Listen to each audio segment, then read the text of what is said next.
Leuk, je kijkt naar een gloednieuwe video van Familie TV. Vandaag ga ik squishies uitpakken. Ik heb ze zelf gekocht. Daar heb ik de hele avond over gedaan. Om steeds geld op te halen. Naar Kruidvat te gaan. Ja, geen sponsor trouwens van Elke. Maar dat deed ik met mijn vriendin Lizzie. Maar ik weet al wat er allemaal in zit natuurlijk. We beginnen met deze. Een dino. Kijk, die is al een stukje opengescheurd. Heeft dan roze. Welke kleur zou het zijn? Welke denk je? 3, 2, 1.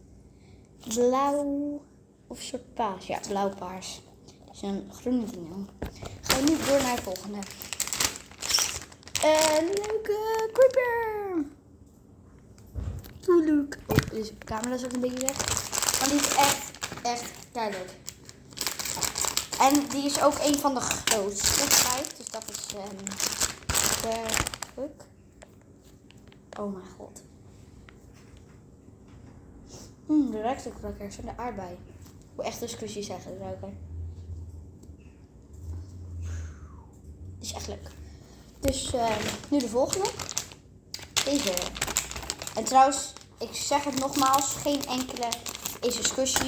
Is een squishy. Geen enkele is een sponsor, want dat heb ik gewoon met mijn eigen geld allemaal zitten kopen. Van mijn verjaardagsgeld en zo. Kijk, een leuk doornetje. Die is echt cute. Dan gaan we nu door naar het volgende. De dinosaurus. Oké, ik snap soms niet waarom ik het doe. Kijk, een dinosaurusje met een rugje.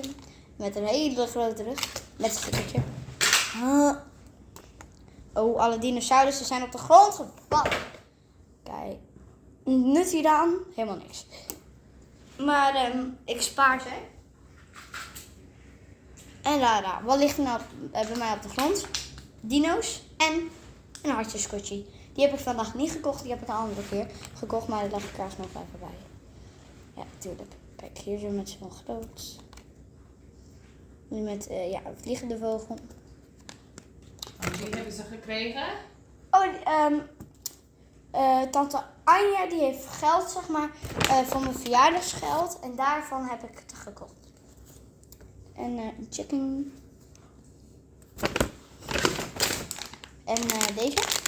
Die is ook echt cute. Oké. Namelijk is dit, ja. Een blauwe. Bij mij is er één kapot gegaan. Dat is namelijk de groene. Dus ik heb mijn blauw gekocht. Kijk, dit is ook echt super leuk. Ik hoop dat, ik heb niet geen slime, dus we kunnen het niet testen. Maar ik hoop dat hij normaal wel werkt. Kijk, het werkt dus zeg maar zo. En trouwens mama, alles ruim ik op. Ja, hier zo moet je dan zeg maar slime in doen en dan wordt hij super bol. Met water. Ja, dat kan ook. Zal ik even met water testen? Ja. Dan zet ik even de camera op pauze. Oké. Oh mijn god, met water werkt het ook wel, maar je moet het wel goed vasthouden, want anders komt het gewoon eruit. Ja, ik ga hem maar weer leegmaken. Niet zo natuurlijk, maar in de aandacht. Het leeft serieus net alsof hij ging plassen. Ja, dat is leuk. Kijk, I'm a scared man. Ja, sorry. Dit is het ene laatste ding. Hierna komt nog één ding. En dan is het helaas weer voorbij. Maar ik beloof je, dat is niet de laatste squishy video die je van mij krijgt. Ik ga echt nog veel meer squishy video's maken. Oh mijn god, hij zit vast aan het touwtje. Ja. Deze heb ik dus ook maar in blauw en dan roze haartjes. Ja. Ik nut hier aan weer al helemaal niks. Kijk, en dan doe je dit. En dan een beetje vangen en dan is hij weer helemaal normaal. En dan het laatste ding van vandaag. De meeste kinderen die hebben dit ooit wel eens gehad. Nut eraan helemaal niks. Als je kent wat het is. Kijk, dit is dus zeg maar zo een worm. Meer kan ik er niet op zeggen. Een worm.